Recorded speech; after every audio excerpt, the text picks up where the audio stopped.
గణాధిపతయే నమః. ఓం గురుభ్యో నమః. ఓం శ్రీమాత్రే నమః.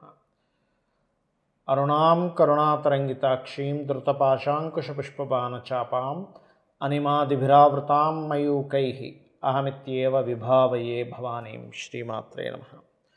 ప్రేక్షకులకి ఆ లలితాంబిక అమ్మవారి యొక్క అనుగ్రహం పరిపూర్ణంగా కలగాలని మనస్ఫూర్తిగా కోరుకుంటూ మనం ఈరోజు కుజగ్రహం యొక్క మార్పు సెప్టెంబర్ 13వ తేదీ నుంచి అక్టోబర్ 28వ తేదీ వరకు ఉంటుంది. సెప్టెంబర్ 13 నైట్ 9:20 ప్రాంతంలో కన్యారాశి నుంచి కుజుడు తులారాశిలోకి మారుతున్నాడు. అదేవిధంగా 28వ తేదీ అక్టోబర్ వరకు ఉంటాడు. మరి కుజుడు ఇక్కడ ఉన్నందుకు మిగతా గ్రహాల యొక్క స్థితిని, కుజుడు మార్పు వల్ల కలిగేటువంటి లాభాలేమిటి, అలాగే ఎటువంటి విషయాల పట్ల ఖచ్చితమైనటువంటి జాగ్రత్త తీసుకోవాలి అనేటువంటి అంశాలు చెప్తుంది. నేనైనప్పటికీ కూడా చెప్పిస్తుంది సాక్షాత్ లలిత అమ్మవారిగా భావిస్తూ ఒక్కొక్క లగ్నం గురించి తెలుసుకుందాం. లగ్నం తెలియని వారు రాశి ఖచ్చితంగా చూసుకోవచ్చు, దానికేమీ అభ్యంతరం లేదు. సింహం వారికి కనుక చూసుకుంటే 3వ స్థానంలో పరాక్రమానికి కారకుడైనటువంటి కుజుడు ఉంటున్నాడు. సెప్టెంబర్ 13వ తేదీ 9:20 నుంచి అక్టోబర్ మాసంలో 28వ తేదీ వరకు కుజుడు 3లో ఉంటున్నాడు. ఎప్పుడైతే కుజుడు 3లో ఉంటాడో ఇక్కడ పరాక్రమము, పౌరుషము, ఒక దాని మీద ఒక ఆలోచన వెళ్ళడము, ఈ యొక్క సిస్టమ్ని బాగా ఇస్తాడు అక్కడ చూసుకున్నట్లయితే. అయితే ఈ కుజుడు ఎప్పుడైతే 3లో ఉంటాడో, ఈ 3లో ఉన్నటువంటి కుజుడు ఈ వీటి విషయాల్లో చాలా చక్కటి ఫలితాలు ఇస్తాడండి. కాకపోతే కొంచెం అన్నదమ్ముల విషయంలో చిన్న చిన్న లీగల్ ఇష్యూస్ లాంటివి కూడా ఇస్తాడు. కాకపోతే ఏదైనా ఒక భూమిని కానీ, స్థలాన్ని కానీ, గృహాన్ని కానీ, ఒక మెషినరీని కానీ, ఫ్యాక్టరీని కానీ, ఒక వాహనాన్ని కానీ అమ్మాలి అనుకునేటప్పుడు, అంటే కొన్నిసార్లు కొన్ని తీసేసి ఇంకోటి కొత్తది పెడదామని అనుకుంటాం, ప్లానింగ్ కొన్ని తీసేయాల్సి వస్తూ ఉంటుంది. అలాగా తీయడానికి ఎవరైతే ప్రయత్నం చేస్తున్నారో వారికి ఇప్పుడున్నటువంటి గ్రహస్థితి ఖచ్చితంగా అనుకూలంగా ఉంది, అందులో ఎటువంటి సందేహం లేదు. అలాగే మరొక విషయం ఏంటంటే ఇక్కడ గమనించినట్లయితే ఈ యొక్క కుజుడుతో పాటు బుధుడు కూడా కనెక్ట్ అవుతున్నాడు. కాబట్టి 3వ తేదీ అక్టోబర్ 3 నుంచి ఎవరితోనైనా మాట్లాడేటప్పుడు, కమ్యూనికేట్ చేసేటప్పుడు కొద్దిగా జాగ్రత్తగా ఉండండి. అలాగే మరొక విషయం ఏంటంటే ఈ కుజుడితో పాటు రవి కూడా వచ్చి చేరుతున్నాడు. కాబట్టి ముఖ్యంగా రవి 17వ తేదీ నుంచి తులలోకి కుజుడు దగ్గరికి వెళ్తున్నాడు. కాబట్టి గవర్నమెంట్ వ్యక్తులతో కాంట్రాక్ట్స్, అగ్రిమెంట్స్, ఏదైనా ఒక మెయిల్ పంపించడం ఇలాంటివి చేసేటప్పుడు మరింత జాగ్రత్తగా ఉండాలి. ఒక పాపగ్రహం ఉంటూ ఇంకొక అగ్రెసివ్ గ్రహం ఉన్నప్పుడు మనకి తెలియకుండానే కొన్నిసార్లు వాదనలోకి వెళ్ళిపోవడము ఇలాంటివి జరుగుతూ ఉంటుంది. కాబట్టి వీలైనంత మటుకు మౌనవ్రతంలో ఉండండి, ఎక్కువగా సైలెంట్గా ఉండండి. ఎందుకంటే తన కోపమే తన శత్రువు అన్నట్టు కోపాన్ని తీసుకొచ్చి అనవసరంగా శత్రువులు చేస్తుంది. కాబట్టి ఈ విషయంలో జాగ్రత్తగా ఉంటూ మీరు ఎక్కువగా దత్తాత్రేయుడిని ఆరాధించండి. దత్తాత్రేయుడి యొక్క ఆరాధన చక్కటి ఫలితాలు ఇస్తుంది. చాలామందికి కుజుడి విషయంలో కుజదోషము అనేటువంటి దాని మీద చాలా అపోహలు ఉన్నాయండి. కేవలం గురువర్గమా శనివర్గమా అని చూసుకొని కుజుడు ఎంతవరకు మనకి ఇబ్బంది ఇస్తున్నాడు అనేది తెలుసుకోవాలి. కుజదోషం అనేటువంటి దాని గురించి పెద్దగా ఈ కుజదోషం అంటే వివాహం ఇలాంటివి ఏమీ శాస్త్రంలో పెద్దగా లేవు, గుర్తుపెట్టుకోండి. అంటే కుజదోషం మాత్రమే వివాహాన్ని ఆపుతుందనేటువంటిది లేదు. సప్తమ స్థానము అంటారు, అంటే 7వ భావం లగ్నం నుంచి 7వ స్థానాధిపతి ఎలా ఉన్నాడు, వివాహం తర్వాత 12వ స్థానాధిపతి పరిస్థితి ఏమిటి అని చూసుకోవాలి. అది ముఖ్యంగా వివాహం తర్వాత రూల్ చేసేది 12, వివాహానికి ముందు ఎలాంటి వ్యక్తి వస్తాడని చెప్పేది సప్తమ స్థానం. ఇప్పుడు వివాహం అవ్వట్లేదంటే కుజదోషం ఉందండి. లగ్నం నుంచి కొంతమంది అయితే మరీ ఘోరంగా లగ్నం నుంచి, చంద్రుడి నుంచి, రవి నుంచి, శుక్రుడి నుంచి, ఇలాగా ఈ 4 నుంచి చూస్తే కుజుడు ఎక్కువ దగ్గర ఉండాలిగా. లగ్నంలోనో, ధనస్థానంలోనో, పంచమంలోనో, సప్తమంలోనో, అష్టమంలోనో, వ్యయంలోనో ఉండాలి కదా. అందుకని ఎక్కడి నుంచి చూసేసిన కుజుడు ఇక్కడ ఉన్నాడు కాబట్టి దోషం అంటున్నారు. అది ఎక్కడా శాస్త్రంలో లేదు, గుర్తుపెట్టుకోండి. కేవలం ఏంటంటే ఇక్కడ దోషము ఉన్నప్పటికీ దాని క్యాన్సలేషన్ కూడా ఉంటుంది. అంటే కుజుడు ఒక శుభగ్రహంతో కలిస్తే మంచిది, అది నలిఫై అయిపోతుంది. గురువర్గ లగ్నాలు కుజదోషం వర్తించదు. ఏమిటా గురువర్గ లగ్నాలు అంటే మేషము, కర్కాటకము, సింహము, వృశ్చికము, ధనస్సు, మీనము.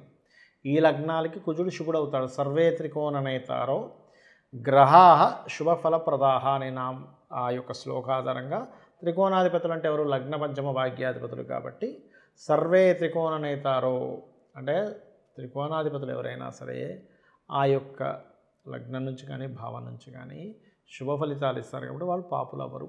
సో ఈ లగ్నానికి పాపులు అవ్వరు.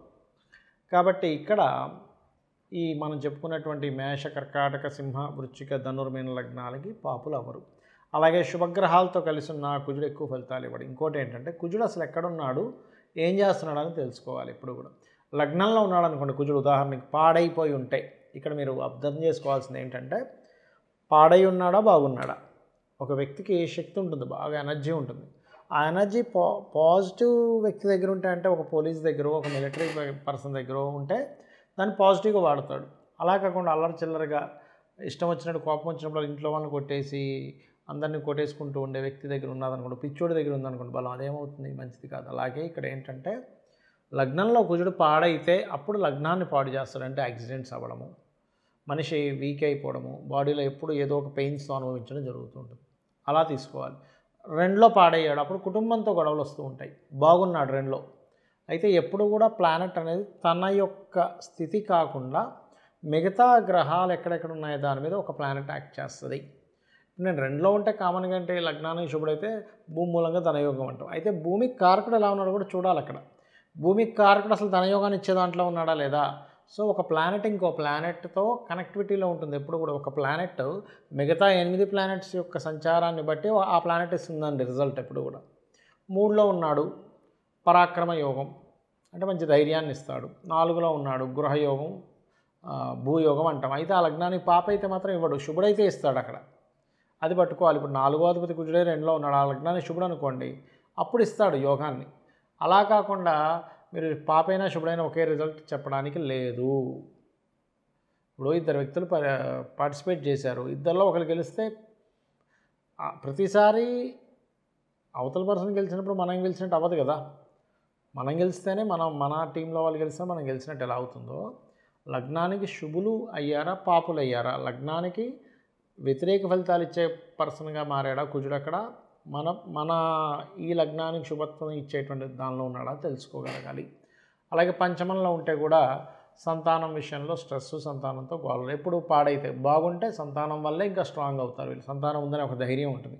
6లో కుజుడు ఉన్నప్పుడు ఎవరికైనా వాళ్ళతో శత్రుత్వం పెట్టుకోకూడదని చెప్తుంది శాస్త్రం. ఎందుకంటే శత్రు నాశనం అవుతుంది 6లో కుజుడు. అయితే ఇక్కడ 2 రకాలు మళ్ళీ అక్కడ.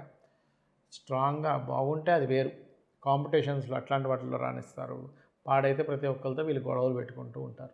7లో కుజుడు, ఇక్కడే మనం అర్థం చేసుకోవాలి. 7లో ఉన్నప్పుడు ఆ సప్తమాధిపతిని కూడా పరిశీలన చేసి అప్పుడు కుజుడి యొక్క తత్వం ఆ జీవిత భాగస్వామికి ఆపాదించాలి. అంటే మొండిగా ఉంటాడు, గొడవగా ఉంటాడని. కొన్నిసార్లు మనం కుజుడి యొక్క తత్వాన్ని పూర్తిగా అర్థం చేసుకోకుండా, ఆపాదించకుండా ఏదో డిఫరెంట్గా వెళ్ళిపోతూ ఉంటాం. కాబట్టి ఇది గుర్తుపెట్టుకోవాలి.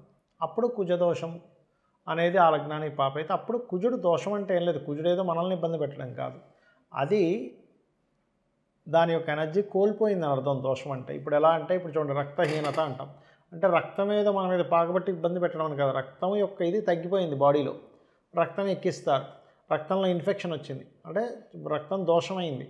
అంటే మీ జన్మజాతకంలో కుజ సంబంధించినవి పూర్వజన్మల్లో ఏవైతే మనం తెలుసుకోకుండా పాపాలు ఏవో చేసాం, భూమి ఎవరితో భూమి లాక్కోవడం, అన్నదమ్ములతో గొడవలు పెట్టుకోవడం చేసినప్పుడు ఈ కుజ దోషం ఏర్పడుతుంది. అలా అష్టమంలో ఉంటే బాగుంటే తాతగారు ఆస్తి వస్తుంది, పాడైతే తాతగారు ఆస్తి ఇబ్బంది అవుతుంది. 9లో ఉంటే మనకి మంచి స్ట్రిక్ట్గా ఉండేటువంటి తండ్రి ఉంటాడు, పాడైతే తండ్రి ద్వారా ఇబ్బంది పడుతూ ఉంటారు, లాంగ్ జర్నీస్ ద్వారా ఇబ్బంది పడుతూ ఉంటారు. 10లో ఉంటే బాగున్నాడు అనుకోండి, 10లో ఎగ్జాల్టెడ్ ప్లేస్ కుజుడికి. ఉదాహరణకి మేషలగ్నం ఉంది, మేషలగ్నానికి దశమంలో మకరంలో కుజుడు వచ్చారు.